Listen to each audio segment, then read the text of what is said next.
అదేవిధంగా నీకు ఆలోచన ఉంటే వాళ్ళ కుటుంబానికి ఏ విధంగా సాయం చేయాలని ఆలోచన చేయి.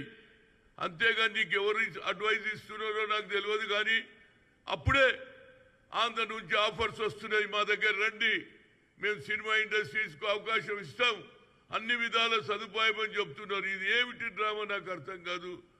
తెలంగాణలో ఎవరు తెచ్చిండ్రు ఈ తీసుకురావడానికి? డాక్టర్ మర్రి చెన్నారెడ్డి మద్రాసు నుంచి ఆనాడు నాగేశ్వరరావును మొదలు పిలిచి ఆ తర్వాత ఎన్టీ రామారావు అందరూ వస్తే ఇక్కడ ఫిలిం ఇండస్ట్రీకి మంచి కోట్లు ఉన్నటువంటి ఏరియా, భూమి ధర ఉన్నటువంటి ఏరియాకు తక్కువ ధరలో మీకు ఇచ్చినా లేదా? ఈడ ఫిలిం ఇండస్ట్రీ పెట్టిండ్రు, ఇండ్లు కట్టుకున్నారు, అదేవిధంగా స్టూడియోలు కట్టుకున్నారు. కానీ ముఖ్యంగా